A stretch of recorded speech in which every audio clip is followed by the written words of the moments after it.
Hi, and welcome to the 6502 show. This time, we're going to explore a big package of games that will all run on an unexpanded PAL 1, a microkim, or a Kim 1, or any other kind of small trainer, 4K Z80 board, something that you've maybe put together out of bits and pieces. So let's go exploring.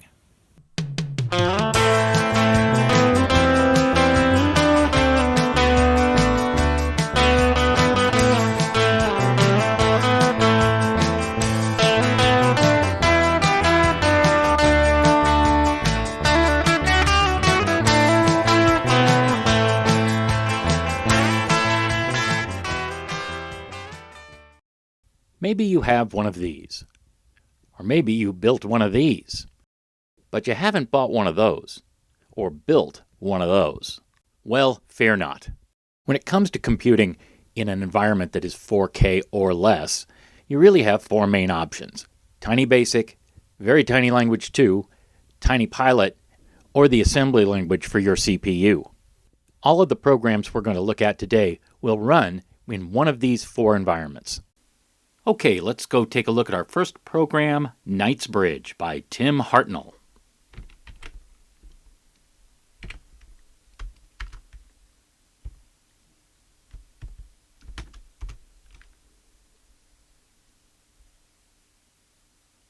And I'll spare you the tedium of the load.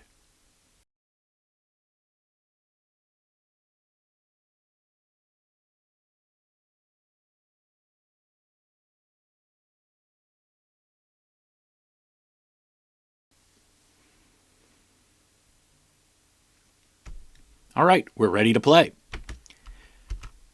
Couple of returns, get an OK prompt from VTL2C, and let's start the game.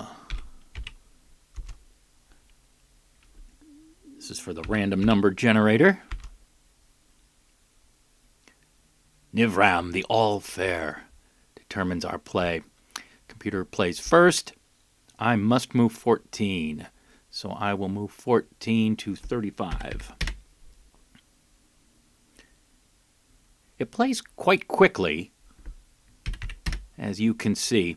VTL2C has really good speed for a high-level language. I must move 32. I'll take a gamble here and move him to 54. Oh, that was illegal. Why is 54 illegal? Oh, because I have to move 32. Oh. I will gamble this way then and go to 51.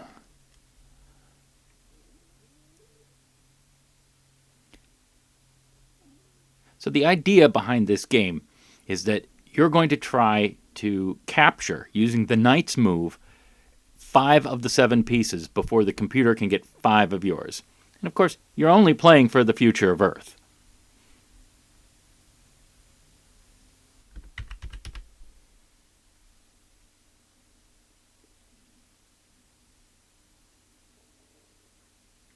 And now, the coup de grace.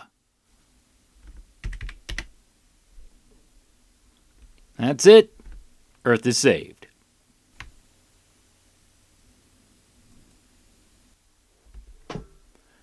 All right, let's load up Rescue. This is a game by the great Mac Oglesby from back in the mid-70s. I'm going to use the 7200 version because that's what I have quick loaded in right now.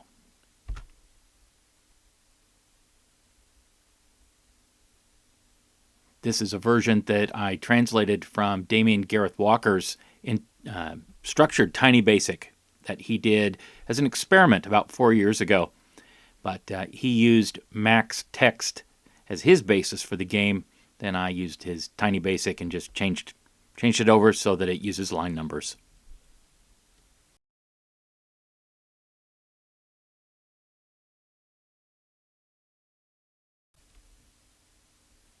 All right, let's give this thing a run.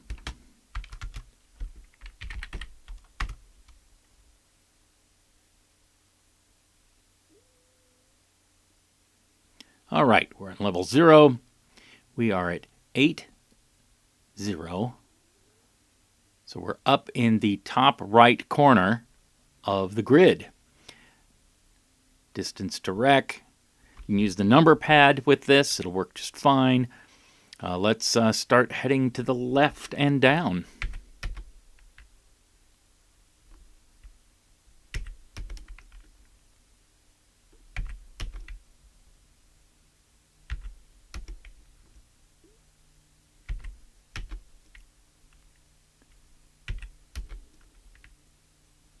Hey, all right. Fuel got restored. Sweet. That is a bonus.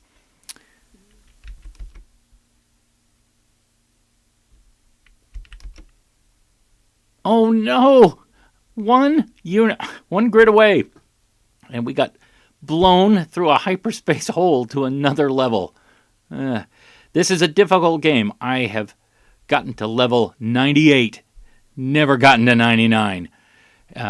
Played for, I don't know, half an hour to get there. And stuck at 98 for like 20 minutes over and over and over. It is a really difficult game. It's a lot of fun to play. Next, let's take a look at the game Wipeout. This is by Sheila Dulgowich, back in Cursor Magazine, number 11. We've adapted it to quite a few things. Apple One Basic, Focal, Kim Basic, both 9 and 6-digit versions, VTL, and a tiny basic version. So let's load that up.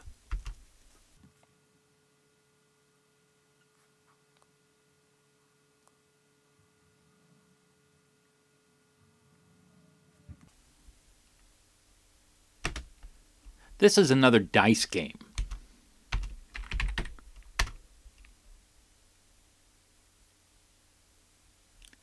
Okay, we got 10 numbers. We've got to remove them all. We've got 9. Let's just take out the 9. One number to remove, and I'll take out the number 9. Ooh, doubles. Sadly, it's a 2. There's only one thing we can do here.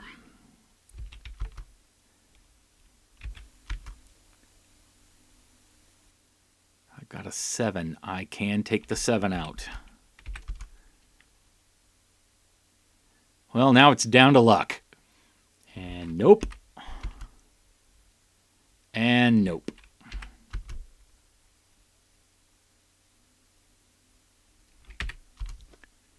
There you have it. Wipeout. The next program we're going to take a look at is Klingon Capture. All right, but the first thing we got to do is break out of Tiny Basic and load the machine language portion of that program. So I'm going to hit the stop button and reset, and then I will load in the machine language portion.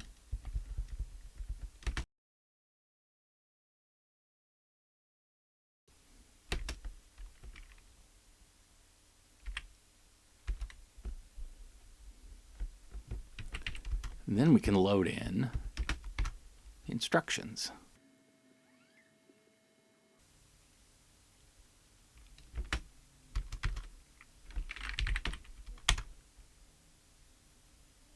Klingon Capture. Complete with graphics and a little blinking light on top of that Klingon cruiser. Pretty fun. So, our mission is to capture the new Klingon battle cruiser for study by Starfleet Command, but it can't be damaged or destroyed. So we're going to have to plant mines in all sectors surrounding it to kind of pen it in. All right.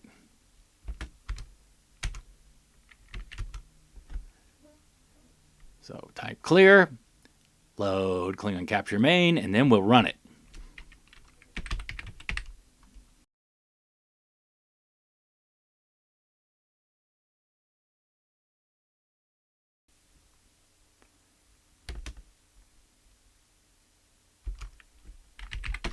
Here we go. As you could see, you could leave off the instructions once you knew how to play. We have 23 mines. Here we go. Where shall we put it? Column and row first. X and Y. So let's drop one in. Last known position was 2, 4. Let's try 2, 3.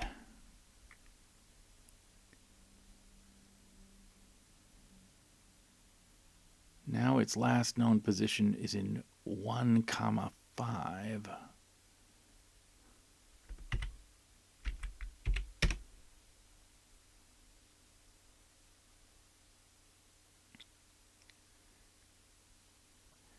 So this takes a while to play, and it is fiendishly difficult. Good luck trapping this Klingon cruiser. That's all I gotta say.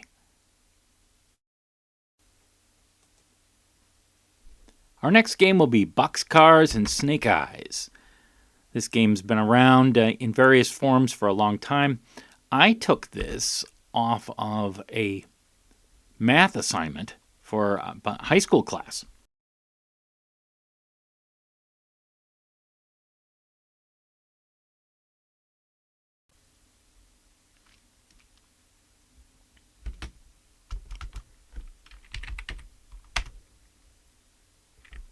Yeah, let's take a look at the rules. The rules are very terse because this uses every darn byte of user RAM in an unexpanded PAL 1 that you can use. All right, we can determine the computer's play. Let's just have him play average. Hey, I got double points for that. All right.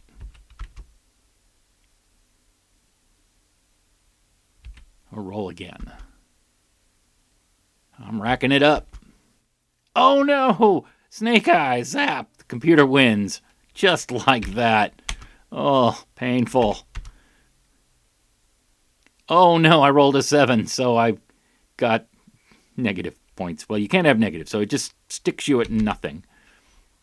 All right, now let's start building up some points here. No, it happened again. Crazy game, but this is what happens when you gamble. Good thing there wasn't money on this. For our next game, we needed to pop out of Tiny Basic and load some machine language first. So let's get that taken care of.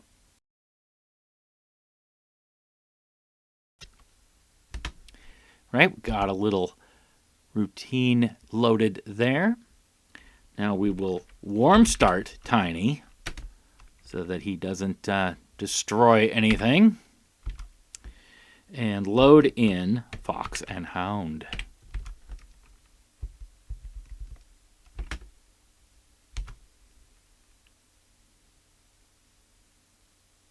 You saw a zip file there available along with instructions. I put all this stuff together and put it on my website. You can get the individual games.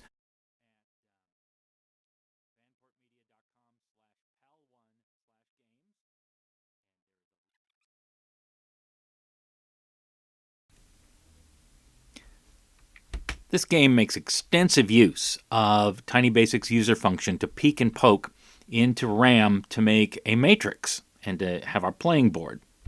Let's see what it'll do.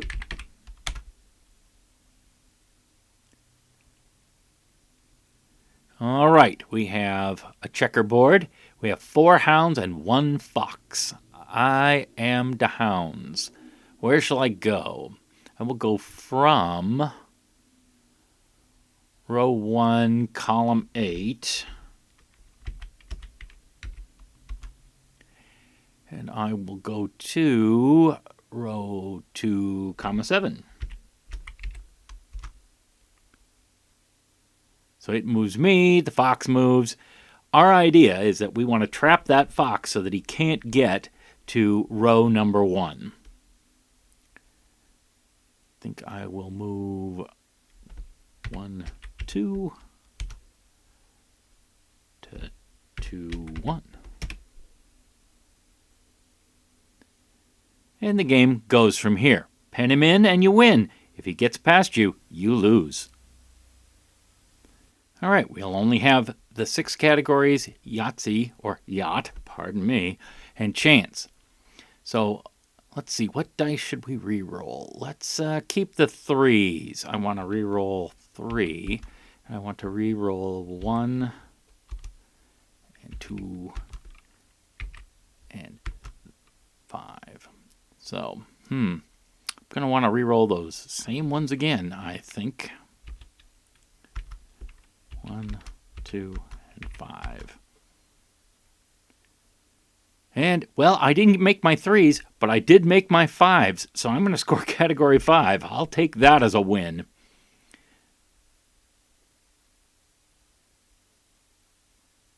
Full house, but we don't have that category in this tiny game.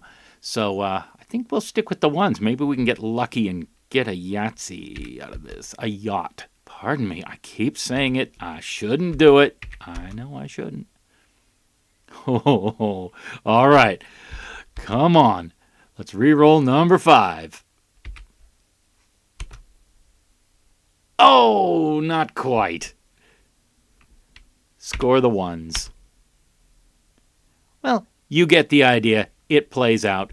You are allowed the chance spot for a garbage roll to see what you can get. Lil Zilch is another dice game where you need to keep rolling until you can get the appropriate amount of points. Or you feel like you need to chicken out, and yeah, it's enough points for me.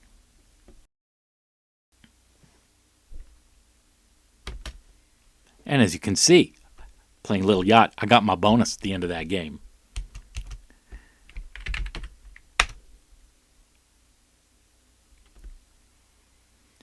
Oh no, only 1s and 5s score, so I had no 1s or 5s, I zilched out. Here I've got 1. Total number to keep, well, I want to keep that 1. And I will keep number 3. I better re-roll. Roll number 2.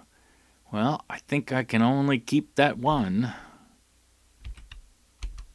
I'm going to keep number 4. I'm going to chicken out and score it. Okay, so now my game score is 200. Oh, I zilched out again. This game doesn't look like it's going to go anywhere.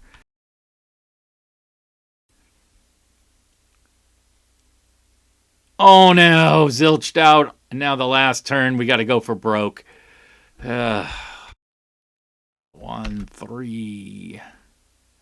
Reroll. Got to go for it. 1, 1. And now the last roll. Well, let's see what we can get. Let's get 100 points here. Oh yeah, got it. I want to keep one of those dice. I want it to be number 2. Winner in 10 turns. What a comeback. Wow, that just made my day. Quit while we're ahead. Next up, we're going to head over to TinyPilot and show you what you can have in a 5K RAM environment on an unexpanded PAL 1 or MicroKim. Pilot is a wonderful language. It is a superior dialogue engine. Maybe not all that hot at math, but man, can it tell a story.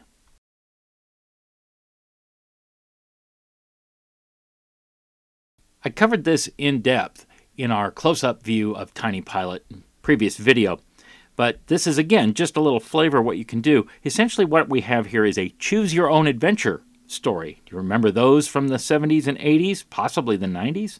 I know, a little old by the 90s.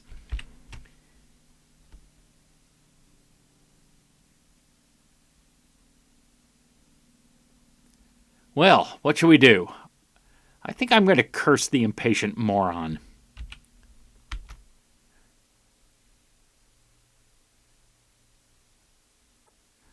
Well, I'm 19, so maybe I'm not tactful. Let's, Oh dear. Well, that was an unintended consequence. Anyway, there are different ways you could take this story, as you can imagine. And, you know, part of the fun of these is writing them for other people. It's like when you're the dungeon master in Dungeons and Dragons. You get to set up the traps, you get to set up the situations and the scenarios, and then you guide your team and your people through it. And what you're doing here is you're an author. you're writing a story and you're taking your reader through the story. And that's kind of fun. Great fun, especially for kids. And you get to learn some of the basics about branching, about conditional statements, and other basic elements of computing. Now we come to the crowning jewel, Borg Attack. This is something I wrote for VTL2C and Tiny Basic, but VTL2C has sound.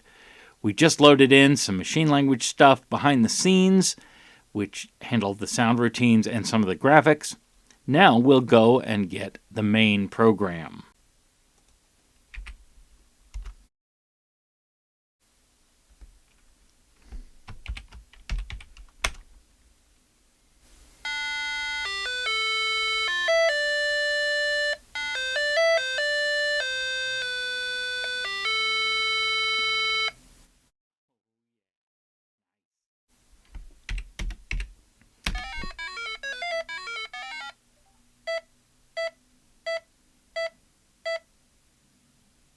Not there.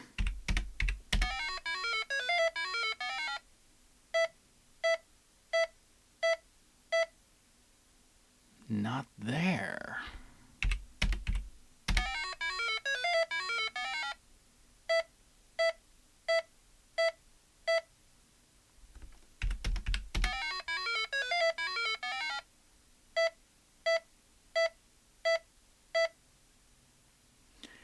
Oh, I don't know if we're going to find him or not. At least not in time.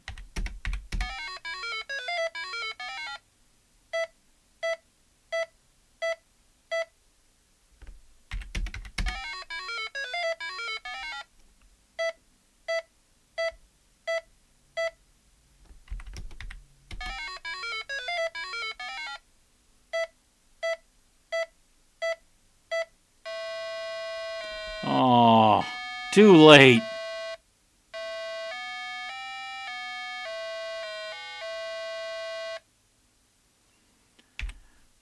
Well, let's try another game. Okay, reset.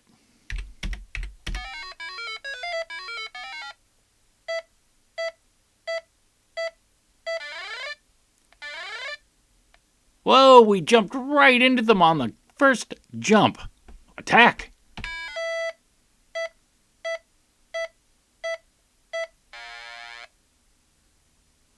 We did some damage, but here comes their hit. Ooh, shield's down to 30%. I'm going to jump back to the home world here to 0, 0. Because only 30% shields is not enough. All right, so where might they have gone in the intervening two terms? I'm going to try 5, 5, because we found them at 7, 7 before. Ho! Good guess. Attack!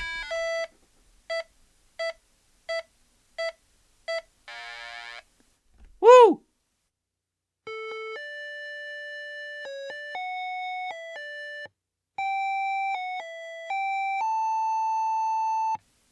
Hot dog. Last but certainly not least, there's Grenade Lobber, written in 6502 assembly.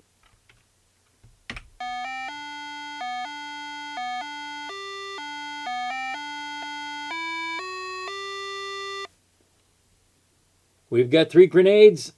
Enemy is downrange somewhere and advances a random amount. So let's see what we can do here.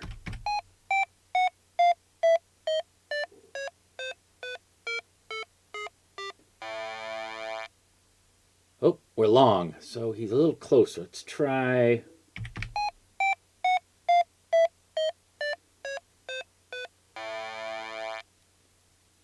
Oh.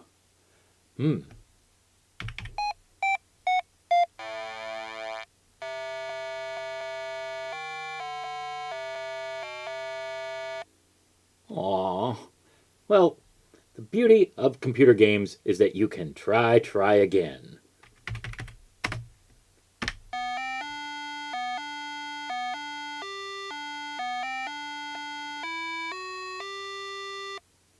I used Melody Maker to make the sounds. One thing that's kind of interesting on this is I get the animation on a machine that has no video RAM. We're just doing this strictly with, and no ANSI either. This is just strictly carriage return and no line feeds. That's how we're doing this.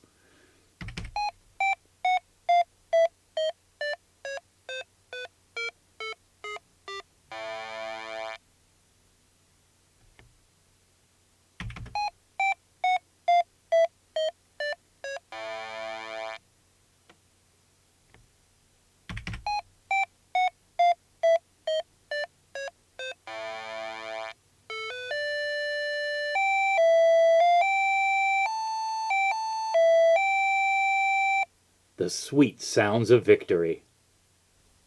Of course, there's a lot more to explore, and these 3 books are essential. The first book of Kim, gotta have it if you're a 6502 enthusiast.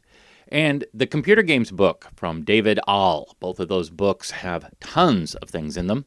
Between those 3 books, you have 214 games alone, most of which will fit into a PAL 1 or MicroKim that is unexpanded.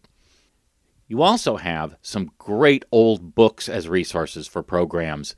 Dig around. You're going to find some great stuff on the internet that you can just download. There's also magazines. The old magazines have all kinds of great things in them.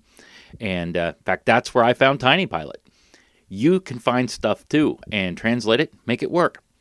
Find it on the Internet Archive, or bitsavers.org is also your friend. Well, there you have it. About a dozen plus games, and then another 200 that you can run on any small single board computer. Well, I hope you had a good time. If you did, please hit the like button below, and you can subscribe to find out when new videos come out. So until we see each other again, take care.